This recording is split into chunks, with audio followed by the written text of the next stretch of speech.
에이펙 정상회의가 벌써 100여일 앞으로 다가왔습니다. 원래는 한 5개월 정도 앞두고 정상들에게 초청 서한을 보내는데 이번에 좀 여러 사태 때문에 늦어진 감이 있고 대통령실이 여러 공백을 메우기 위해서 TF를 구성도 했다고요. 그렇습니다.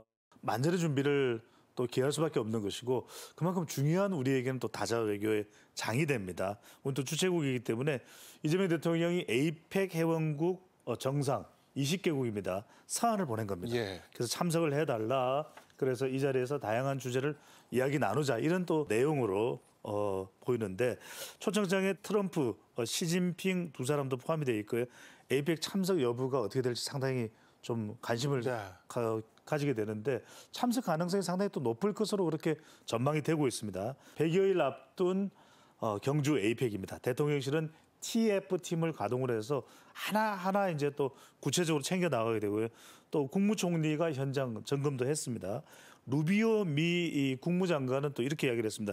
미중 모두 정상회담에 강한 열망이 있을 것이다. 그 이야기는 한국이 주최하는 에이펙 이 회의에 또 미국과 중국이 참석을 해서 중요한 논의를 이루게 되면 그만큼 또 여기가 좋은 어떤 기회의 장이 될 수 있거든요. 그런 만큼 더 중요해지는 것인데 중국은 또 바로 내년입니다. 2026년 에이펙 주최국이기 때문에 더군다나 에이펙을 내년에 주최하는 나라가 올해 또 에이펙에 정상이 참석을 안 한다는 것은 상상하기 좀 힘든 일이고요. 그러면 참석할 가능성이 높고 트럼프 대통령도 임기 1년 차입니다. 그렇기 때문에 다양한 이 아시아 또 태평양 지역의 외교를 위해서도 경제를 위해서도 꼭 참석을 해야 되는 상황이기 때문에 시진핑 주석, 트럼프 대통령의 참석 가능성도 높을 것으로 전망됩니다. 예, 잠시 이야기가 나왔습니다만 역시 가장 큰 관심사는 미국 트럼프 대통령 그리고 중국의 시진핑 주석의 참석 여부입니다. 중국은 우리에게 이제 전승절 80주년에 좀 와달라는 초청도 한 상황이고 네네. 여러 변수가 있는데 미국과 네네. 중국 정상의 에이펙 참석 가능성 어떻게 보십니까? 일단 트럼프 대통령은 에이펙 정상회의 참석을 갖다가 좀 즐겨하시는 편이신 것 같아요. 예. 일기 때도 3번 중에서 한 2번 정도는 참석을 했으니까 참석 가능성이 그래도 높다라고 얘기할 수가 있는 거고요. 사실 미국과 중국 간에는 어쨌든 대화를 해야지 뭐가 풀리는 상황입니다. 현안이 굉장히 많은 상황이고 이거는 만나야 되는 건데 중국하고 미국하고는 어떻게 보게 되면 자존심 경쟁이 있겠죠. 중국 시진핑 주석이 미국으로 갈 수도 없고 트럼프 대통령이 또 중국으로 가는 것도 약간 좀 여러 가지 문제들이 사실은 있다라고 봅니다. 8월 뭐 전승절에 참석한다는 얘기도 물론 있기는 있는데 네. 제가 생각하기엔 그럴 가능성은 그대로 적고요. 가장 가능성이 높은 건 에이펙은 이제 좋은 명분이 되지 않습니까? 다자회의의 어떤 장이니까. 두 분이 만나서 양자회담을 하기에는 참 좋은 장인 것 같아요. 그게 이제 가장 트럼프 대통령이 그래도 참석할 수 있는 가능성이 높다 이렇게 보는 이유고요. 시진핑 주석 역시 아까 그 소장님께서 말씀하신 것처럼 사실은 내년에 이제 주최국이잖아요. 에이펙 정상회의. 그러니까 여러 국가들 갖다 초청해야 될 거 아니겠습니까? 그냥 여기 참석도 안 하고 초청한다는 것도 좀 우습잖아요, 모양. 또 사실 2014년 사드 사태 이후 우리나라에 한 번도 오지는 않았어요. 근데 지금 이제 미중 갈등 국면에서 사실 서로가 우군이 필요한 상황이라고 저는 생각을 합니다. 중국 입장에서도 한국이 필요한 상황이거든요. 일종의 우군으로서. 그런 측면에서 우리를 갖다가 우군화하기 위해서는 사실 이번 정상회의에 참석하는 게 사실은 중국의 어떤 국격이 더 맞다. 저는 개인적으로 두 분이 이번 에이펙에 참석할 가능성이 그래도 높지 않나 이렇게 생각을 하고 있습니다. 예. 또 한 가지 관심이 가는 정상이 있습니다. 바로 러시아의 푸틴 대통령이 에이펙에 올 것인가인데 지금 국제형사재판소가 러시아 우크라이나 전쟁으로 인해서 이제 체포영장까지 발부를 한 상황이란 말이에요. 우리 정부는 일단 러시아에 초청서한을 보냈다고 합니다. 네네, 그렇습니다. 가능성은 그렇게 높다라고 사실은 얘기할 수는 없을 것 같아요. 사실 형사재판소에서 지명수배돼 있으니까 이걸 갖다가 안 보내서 풀 수는 있다라고 얘기를 합니다. 미국이 찬성하면 되는데 그 문제는 이제 유럽 국가들이죠. 예. 영국이나 프랑스가 거기에 찬성할 일은 사실 없을 테니까. 근데 이제 이게 한 가지 팁이 될 수 있는 건 뭐냐면 지난 6일 날 그 브라질에서 브릭스 정상회의가 열렸잖아요. 당시에 이제 화상으로 참석을 했다라고 해요, 푸틴. 그러니까 이번에도 외무장관이 러시아 쪽에서 오고 대신 이제 푸틴 대통령 같은 경우는 화상으로 참석하는 방안 이런 방안도 충분히 고려될 수가 있다라고 생각을 하는 거고 만약 그게 현실이 된다라고 하게 되면 미국의 트럼프 대통령도 오고 시진핑 주석도 오고 또 푸틴 대통령까지 화상으로 참석을 한다라고 하게 되면 지금 세계가 분열과 긴장, 갈등으로 완전히 점철돼 있지 않습니까? 화합, 그다음에 그 어떻게 보게 되면 세계 평화로 나가는 조그마한 어떤 출발점이 충분히 될 수 있다. 그런 의미에서 만약에 세 분이 참석한다고 하게 되면 에이펙 정상회의의 어떤 중요성, 그다음에 한국의 역할은 더욱 강조가 될 수밖에 없을 것 같아요. 예. 예. 대통령실이 에이펙 정상회의의 전반적인 준비를 좀 총괄하고 있는 느낌이라면 이분 바로 김민석 국무총리는 현장의 상황을 점검하는 데 나서고 있습니다. 최근에도 2차례 정도 경주를 갔더라고요. 그렇습니다. 꼼꼼하게 챙겨야 될 것이 많습니다. 교통도 있고 또 숙박도 있고 공연도 있을 테고요. 예. 그렇기 때문에 실제 현장을 방문해서 나흘간 꼼꼼하게 김민석 국무총리가 챙기고 있습니다. 문화 콘텐츠는 지금 내용은 비공개입니다만 전통예술 공연도 있겠지만 정상들이 정말 깜짝 놀랄 그런 K-팝 공연도 예상해 볼 수 있지 않겠습니까? 그런 만큼 준비가 만전을 기할 수 있도록 그렇게 차근차근 이제 챙기고 있는데 1박 2일 하루를 머물러 보면서 그러면 실제 그 숙박 시설도 이용을 해보는 것이 될 테고 실제 또 회의장까지 이동도 해서 APEC 회의 준비 사항이 어떤지를 또 담당자들과 이야기도 나눠볼 수 있는 것이고요. 총리실은 이 APEC에 대한 부분들이 하나하나 꼼꼼하게 챙겨서 차질이 없도록 이런 부분에 만전을 기하고 있는 그런 모습입니다. 예.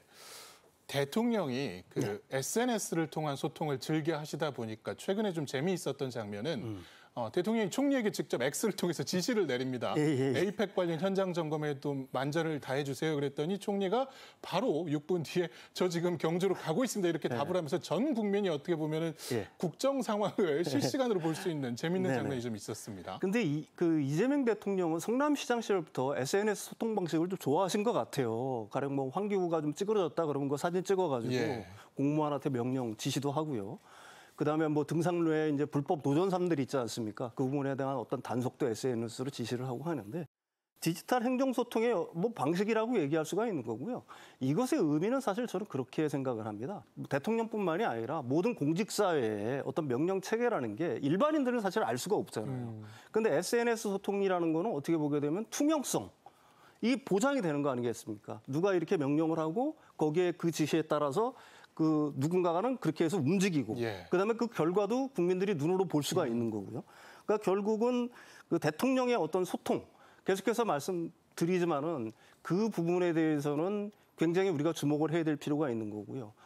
따라서 이 대통령의 어떤 행위 뭐 이런 어떤 공식적인 어떤 SNS를 이용하고 하는 것들은 행정체계의 어떤 투명성 그다음에 신속성 그다음에 공정성 이런 걸 갖다가 일종의 담보하는 하나의 수단은 충분히 될 수 있다 이렇게 생각을 합니다. 예, 이번에 에이펙이 열리는 개최지 바로 천년의 고도 경주입니다. 여러 우리의 문화유산들이 있는 곳인 만큼 이전에 보지 못했던 새로운 장면들이 좀 기대가 되고 있습니다. 그렇죠. 이번에 이제 세계 정상들이 한국으로 오면 한류도 상당히 관심이 많겠지만 깜짝깜짝 놀랄 거예요. 이게 실제 이제 회의장인 화백 컨벤션 센터도 놀라운 곳이지만은 이전에 열렸던 에이펙 열렸던 두리마루도 참 대단하지 않습니까? 그런데 이번에 이 경주는 천년의 고도입니다. 수도였던 곳이기 때문에 신라 금관 5점이 특별 또 전시가 됩니다. 그러니까 이걸 보기 위해서 각국의 정상들이 또 부부를 동반해서 올 수도 있고요. 그러면 관계자들도 그렇고 야 정말 대단하다.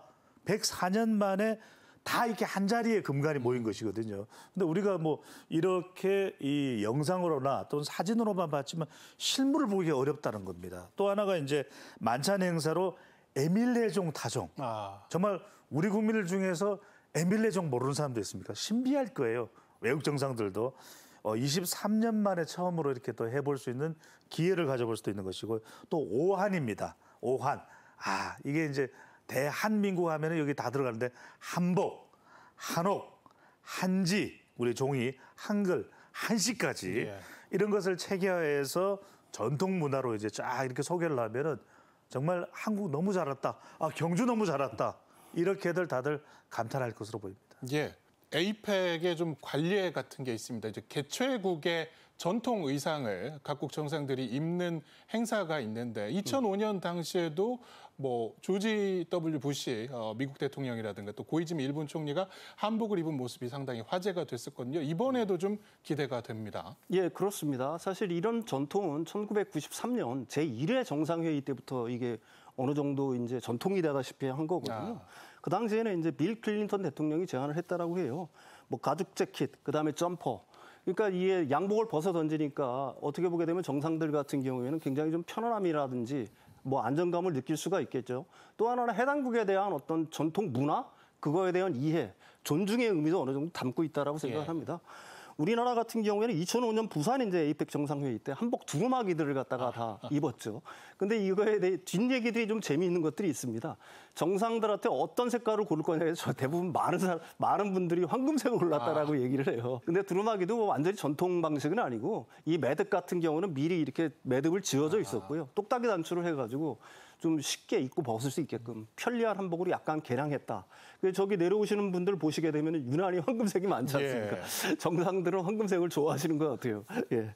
자, 그리고 에이펙의 여러 인프라 중에서도 가장 관심이 가는 곳, 결국은 세계 각국 정상들이 모이는 회의장과 만찬장이 될 것 같은데 이것도 좀 특색 있게 꾸며질 예정이라고요. 그렇습니다. 제가 말씀드렸듯이 화백 컨벤션 센터인데 여기도 우리의 전통, 경주면은 또 전통이 살아 숨쉬는 그런 내부 이제 장식이 되겠죠. 그러니까 한국의 전통미도 보면서 지금 화면에서 보시듯이 상당히 넓은 공간인데 여기에 또 첨단 AI 기술까지 다 이제 이 도입이 되어 있습니다. 그러니까 한국의 전통과 예술과 우리 역사와 또 함께 지금 우리가 가지고 있는 그 기술 AI까지 함께 볼 수가 있는 것이고요.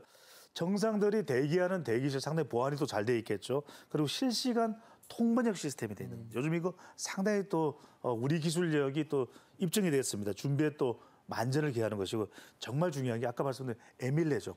그러니까 이게 경주를 가보신 분들 압니다. 국립경주박물관에. 그래서 그 장소가 이제 만찬장이 되는 거예요. 자, 경주박물관 앞에 탑 그리고 천년의 역사 그리고 식사, 한식, 에밀레족. 야, 이거는 잊을 수가 없는 것이거든요. 말 그대로 에이펙에서 문화 강국. 한국은 반도체 잘 만드는 나라 아니야? 자동차 잘 만드는 나라. 뭐 이런 역사가 있어서 깜짝 놀라겠죠. 예.